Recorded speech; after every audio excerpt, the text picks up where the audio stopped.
Bora, galera. Então, vamos lá. Hoje a gente tem bastante coisa para falar.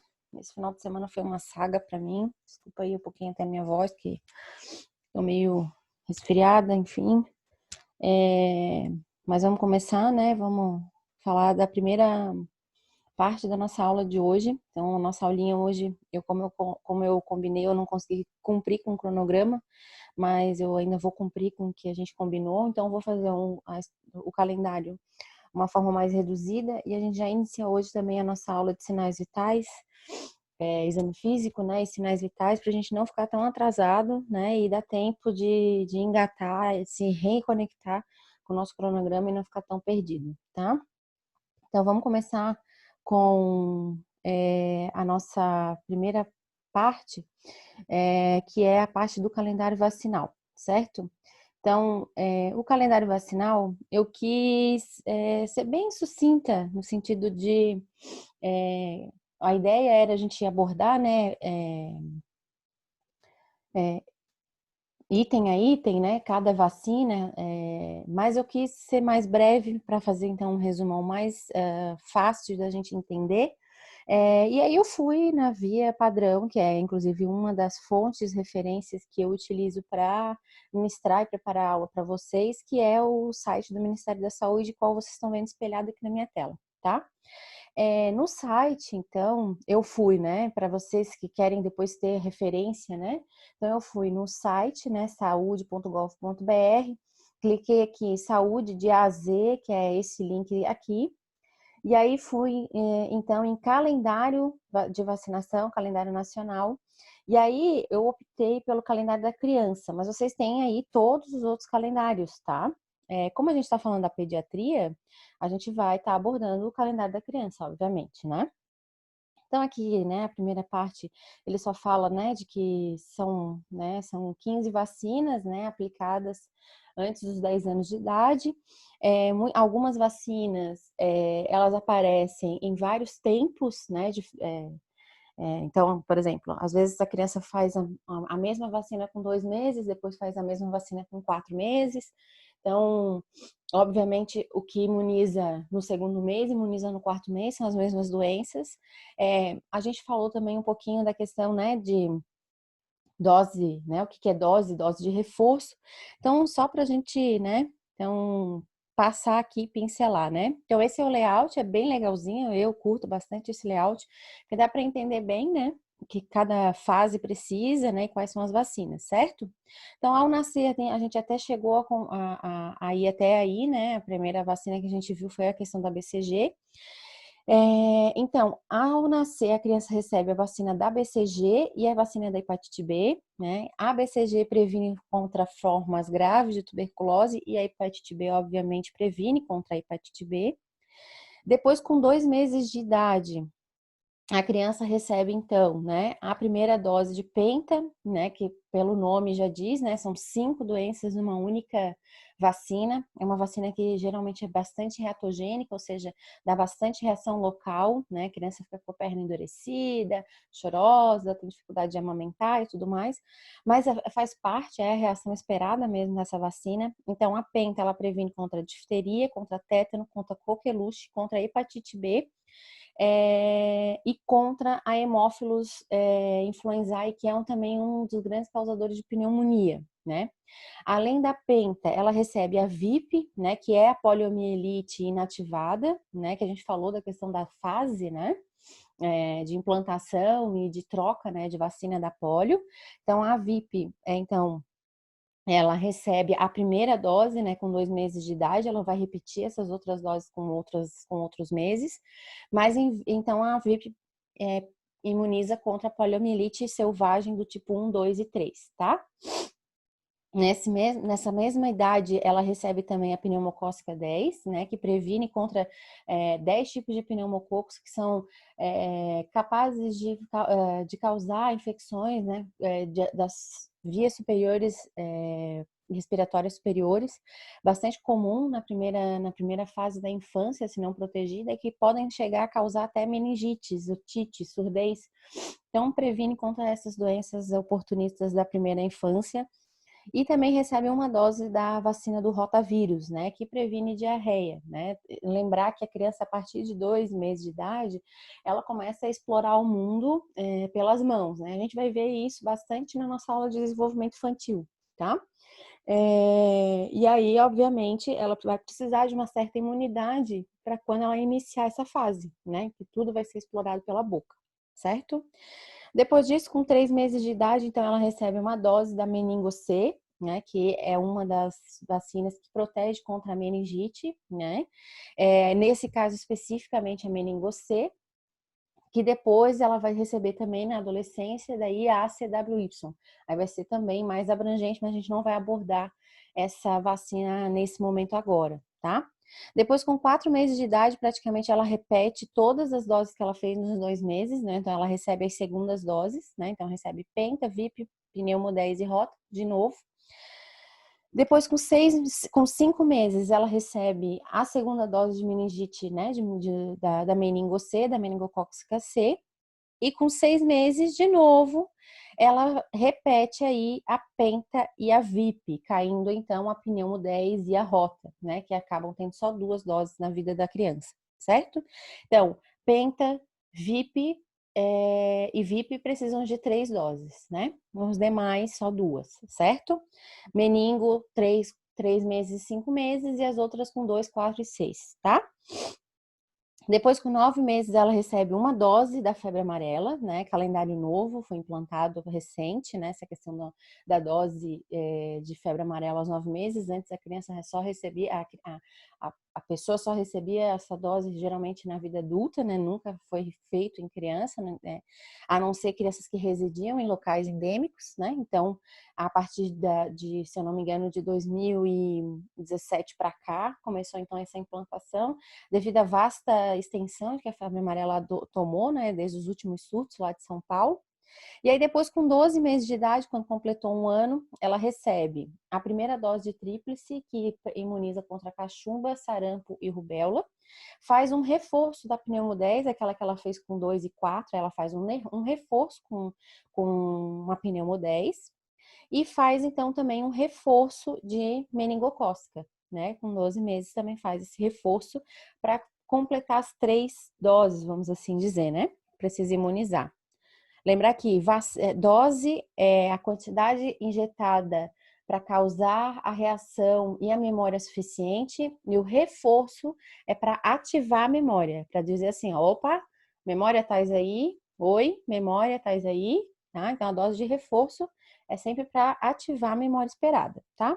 Com 15 meses, né, 1 ano e 3 meses, o que essa criança recebe? Ela recebe, então, primeira dose de DTP, que na verdade a DTP ela está dentro da penta, né? Então a difteria, tétano e coqueluche está dentro da penta, só que aí a criança não precisa mais receber as outras, né? Então ela acaba fazendo então só essa dose de reforço da penta, mas só dessas 3 doenças, tá? Aí recebe a VOP, né, a gotinha, a polio, né, que aí só contempla as cepas 1 e 3, tá? E aí recebe o primeiro reforço, vai receber uma dose, né, uma dose única de hepatite A, e vai receber então a tetra, que veio para substituir a tríplice. Então a tetra, ela tem a mesma coisa que a tríplice, mais a varicela. Então ela imuniza contra sarampo, contra a cachumba e contra a rubéola e varicela, né, a tal da catapora, certo? Depois, com 4 anos, ela vai fazer então o segundo reforço de DTP, que ela já recebeu, né? Com 15, vai fazer um segundo reforço de VOP, né, da gotinha, e vai receber uma dose única de varicela para então dar aquela reforçada naquela tetra que ela recebeu com 1 ano e 3 meses, certo? E aqui eles ainda puxam uma atenção, né, para a questão da campanha da influenza, né, que apesar de não estar aqui no calendário, a cada ano, né, uma faixa etária da criança é incluída. O ano passado foram crianças até 5 anos, então era 4 anos, 11 meses e 29 dias. Esse ano essa faixa etária já ampliou, então foi para 5 anos, 11 meses e 29 dias, ganhou então 1 ano aí essa nova campanha. E ela faz parte do calendário anual, certo? Até essa faixa etária, obviamente, né? Então, as crianças também recebem todo ano essa vacina, óbvio, tá certo? E aí, obviamente, se ela já não preenche mais essa faixa etária, ela não vai ser contemplada, né, no ano seguinte, certo? E aí ela, obviamente, para se precisar participar da campanha, ou ela vai ter que entrar em outro critério, né, se encaixar em outro critério, ou ela vai passar, então, a receber pela via privada, tá? Mas eles sempre chamam a atenção aí para também, né, que a vacina da influenza também acaba entrando como uma rotina anual, certo? E o esquema da criança na campanha é até 2 anos de idade, fracionado em 2 doses, e depois de 2 anos é dose única, certo? Então faz uma dose, né, no dia que vai na unidade, depois, 30 dias depois, faz uma segunda dose, que é fracionada, né, é 0,5, e depois, com 2 anos de idade, aí faz uma dose única de 1 ml, né, todo ano, certo? Fechamos aqui, a gente vai falar sobre o nosso calendário, né? Abordar o nosso calendário de uma forma mais dinâmica na nossa interação. E vou falar também do nosso exercício, tá? A gente vai montar um exercíciozinho, não do jeito que a gente gostaria, né, de fazer a questão do aprazamento, mas vou tentar dar uma pinceladinha ali, mas eu vou explicar melhor na nossa interação. E aí hoje a gente vai então começar a primeira aula de exame físico, né? Exame físico e sinais vitais. Então vamos falar um pouquinho de exame físico, tá? Gente, exame físico na criança não difere muito do exame físico do adulto, tá? Então, tem que inspecionar tudo, exatamente tudo. Couro cabeludo, mucosa, eliminação. Só que na criança, diferente do adulto, a criança ela acaba apresentando mais disfunções quando essas disfunções estão aliadas às eliminações, né? A gente percebe, por exemplo, que uma criança está com alguma disfunção do balanço hidroeletrolítico, ou está hidratada, ou está retendo líquido, pela eliminação, pela quantidade do peso da fralda, pela cor dessa urina. Diferente do adulto, que acaba tendo outras queixas, né? Diminuição de turgor de pele, queixas de dor, baixo ventre. Então, é diferente na criança, porque geralmente a criança não consegue manifestar outros sinais subjetivos, né? E a gente precisa estar atento, então, em sinais que objetivarão, né? Que vão objetivar o nosso exame físico na criança. Então, aqui o exame físico está muito voltado para a questão das eliminações e da característica da eliminação, tá? Então, a gente vai começar falando da eliminação urinária, que é uma das mais importantes dentro da pediatria, né? Que é onde a gente sabe se a criança está desidratada, se ela está fazendo oligúria, poliúria. Então, a gente fica mais ligado, né, nessa questão da questão urinária e ela é bastante importante, né? Então, ela é responsável por eliminar os resíduos, né, que a gente não quer, de todo o nosso metabolismo, né? E ela também é responsável pelo equilíbrio, né, hidroeletrolítico. Ou seja, ela dá esse balanço, esse controle, né? Eliminando aquilo que tem de mais, retendo aquilo que tem de menos. Então, ela está sempre também mantendo esse equilíbrio, certo? O volume total de urina, né, de uma criança, e aí fala, a gente já passou, né, da neonatologia, a gente já está na pediatria, então já estamos aí com 12, 24 meses, né, uma criança com 1, 2 anos de idade, é de 1 a 4 ml por quilo hora, tá? Então, varia, e também vai variar conforme a ingestão hídrica, né? Quanto mais a gente ingere água, mais a gente elimina, certo? E aí a gente tem que estar sempre atento à questão da característica, né? Da cor, do aspecto, do odor e do volume. Como é que a gente faz, né? Por exemplo, crianças que estão internadas, como é que a gente faz então o balanço hídrico, né? Tanto que ingeriu e o tanto que eliminou. A gente sempre vai fazer por peso de fralda, tá? Levando em consideração que 1 grama significa o quase 1 ml, certo? Então, a gente começa o dia, né? Fazendo aquele balanço. Então, começa das 8, né? Ou das 7 e vai até as 19. E aí a gente faz o quê? A pesagem de uma fralda sem nada, uma fralda limpa, seca, Depois a gente vai fazendo as pesagens, né, de todas as fraldas que vão sendo trocadas e vai, né, fazendo a soma do que foi eliminado com a soma do que foi ingerido, né, de soro, por exemplo, mais leite materno, mais suco se ela for ingerir, mais água se ela ingerir oral, e vai fazendo essa diminuição, tá? Esse controle, esse balancete, tá? Igual é no adulto. No adulto, a diferença é que no adulto a gente vai pegar lá a cuba, vai medir num potinho e vai registrar lá quantos ml. Na criança, a gente vai pegar a fralda e vai pesar essa fralda na balança, certo? E aí, obviamente, não tem nomenclatura diferente para adulto nem para criança, certo? Só que, obviamente, quanto menor for a criança, mais difícil vai ser de captar algumas nomenclaturas que dependem da verbalização. Por exemplo, uma disúria. Se a criança for muito pequenininha, 1 ano e meio, ela não vai dizer que ela sente dor. Mas a gente pode ver, por exemplo, às vezes, ou presenciar, que quando ela faz xixi, ela reclama, né? Ela tá fazendo ali xixizinho na fralda ou fazendo um cocôzinho na fralda e a gente nota que ela tá com desconforto.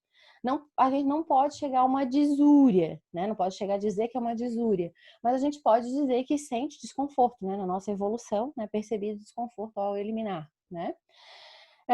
Então, aqui são as mesmas nomenclaturas, não muda em nada. Então, disúria continua sendo dor, nictúria continua sendo micção noturna, poliúria excesso, oligúria débito, anúria ausência. Então, continua tudo igual, tá? Questão da eliminação intestinal também, importante, né? Ver a questão de resíduos digestivos e água, né? Isso é o objeto que a gente quer analisar, né? Que são as fezes.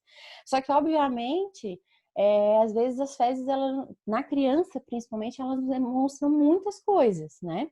Principalmente em relação à cor e à consistência, né? E às vezes também a questão da quantidade, né? Então, a gente precisa estar bastante atento ao que a gente encontra.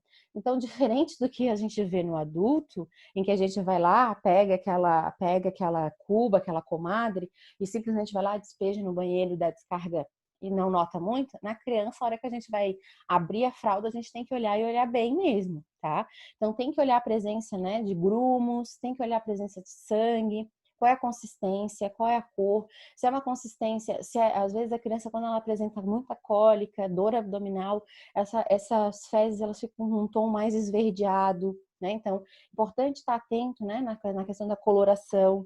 Que tipo de alimento essa criança ingere? É só leite? Então, tem como ter sangue nessa alimentação? Tem como ter uma característica avermelhada numa alimentação de uma criança que é a base de leite materno? A questão da medicação. Que tipo de medicamento ela está tomando? Se ela toma, por exemplo, uma medicação à base de citoneurin, faz sentido essas fezes terem, então, uma cor avermelhada? Então, não é sangue. Então, também está atento, né, essa questão da coloração e do que está ingerindo ao longo do dia, né? E a questão dos processos infecciosos, que é isso que eu falei. Processos infecciosos, processos que mudam a flora intestinal da criança, tendem a mudar a coloração das fezes, tá? Então é bastante importante a gente estar atento e observar, então, as fezes normais e as fezes anormais. E também orientar a mãe, né? Que ela vai estar mais constantemente fazendo a troca de fralda. E nos repassar se ela observou que essa cor dessas fezes mudaram, a consistência mudou, tô mais seco, tá mais duro, fez mais cocô hoje do que fez ontem, fez mais xixi ontem do que fez hoje. Então também tá sempre contando com a parceria da mãe nesse caso, tá? Questão do vômito, né? A gente sabe que criança, né, principalmente as que ainda fazem uso de leite, pode ser fórmula, pode ser aleitamento materno, costumam fazer esse processo de regurgitação, né, em algumas situações. Agora, o que é normal, né? O que é uma regurgitação normal e o que passa a ser anormal a ponto de ser então patológico, né? A gente precisa estar atento também a isso, né? O que pode ser, que pode ser então que não é de fato só uma regurgitação, mas pode ser algum problema com uma herniação gástrica, pode ser questão de hiperêmese, né, de vômito, né, de refluxo gastroesofágico, que isso acomete, o que pode estar fazendo isso ser causa, né? Será que é uma causa anatômica? Será que é uma causa alimentar? Será que é uma causa postural? O que pode estar acontecendo, né? Então, o vômito é a eliminação do que tem dentro do estômago, né? A eructação são gases, né? Que obviamente acontece quando a gente chora, quando eles estão mamando e aí acaba não pegando direito no peito e aí sugando um pouco de ar, né? E aí é a questão da regurgitação, né? O que é fisiológico e o que não é, né? Basicamente, o que é fisiológico na criança? Principalmente as que tomam, né, ainda estão em aleitamento. E aí, quando eu falo em aleitamento, pode ser fórmula, como também pode ser aleitamento materno, tá? O que é normal, né, é uma eliminação passiva, que que dá a conotação de que não teve uma contração, não foi um vômito, é porque tinha leite demais e aí a hora que movimentou a criança, aquilo escorreu passivamente. Então, essa regurgitação, ela tende a vir não em jato, né? Então não é jatosa, né? Ela geralmente vem como se fosse uma sobra de leite mesmo, então ela escorre pela boca. Ela tem característica de leite, né? Então ela vem como leite, assim como ela foi leite, ela volta leite, certo? E a criança não chora após a regurgitação, tá? Então, qualquer coisa que fuja disso, né? Então, é um vômito em jato. Opa, né? É uma regurgitação em jato, tem força. Ou seja, o estômago fez o quê? Se apertou para isso sair. Segunda coisa, não foi imediatamente após a amamentação, foi alguns minutos depois. Não saiu com característica de leite, já saiu com aquela característica talhada, né? Então, ou seja, ficou no estômago, passou por um processo de fermentação, de digestão, mas ainda assim não ficou legal e o estômago colocou para fora. E depois a questão do choro. Por quê? Porque tudo que fica dentro do estômago entra em contato com o suco gástrico. Quando volta, esse suco gástrico acaba passando pela mucosa do esôfago. E isso irrita, né? Queima. Então faz esse processo de pirose esofagiana. Às vezes a criança chega até a ter varizes, quando a questão da regurgitação é tão intensa, né? Quando há essa questão do refluxo. E aí precisa se investigar. Se o refluxo é a má adaptação do estômago à fórmula, se a criança tem alguma hérnia, né, uma hérnia de hiato, que geralmente é muito comum, se a cárdia, né, que é aquela membrana que fecha, né, o esôfago e o estômago para impedir que o suco gástrico, né, que o alimento, né, volte, se ela está com algum problema, ela precisa ser reforçada com algum processo cirúrgico. Então, tem várias formas, ou ela está com algum processo inflamatório, tem várias formas da gente tratar refluxo. Precisa só conhecer a causa. E para conhecer a causa, precisa entender o que é regurgitação normal e o que não é, tá? Também aqui, né, gente, não muda, né, questão de característica da êmese, né, então vômito com alimentação coagulada, né, então ele é um alimento que não alcançou o estômago, né, hematêmese, né, também com sangue, aspecto de borra de café, significa que tem algum sangue ali, sanguinho, que tá vazando bem devagarinho, que chega a ficar escurecido, né, e que depois, então, vai ser eliminado com um vômito bilioso, né, que é aquele vômito verde, né, que não tem nada, que geralmente acontece quando a criança tá com tanta náusea e tanto vômito, e obviamente a criança é maiorzinha, né, mas tá com tanta náusea e tanto vômito que passou o dia inteiro sem comer, mas ainda assim quando vomita aquele suco verde, aquela coisa meio esquisita, meio gosmenta, meio verde, que é a bile, né. Ou tem então aspecto fecaloide, que aí obviamente está atrelado à obstrução intestinal, né, não sai por um lado, vai ter que sair por outro. E aí, obviamente, regurgita-se em fezes, tá? Então é isso, a gente para aqui para daí então abordar a nossa interação e aí a gente começa então na nossa sexta-feira os sinais vitais e entramos então no eixo, tá? Salvem aí todas as dúvidas, a gente vai estar aí na nossa interação hoje às 19h45, sem problemas técnicos, pelo menos não o que me fez não nos vermos na sexta-feira passada, mas a gente vai estar aí, então, hoje, 19h45, tragam as dúvidas de vocês e fiquem atentos aí ao clipe, o YouTube, que logo já vai estar essa aulinha disponível e também um materialzinho para vocês estudarem, tá bom? Beijo grande e até logo.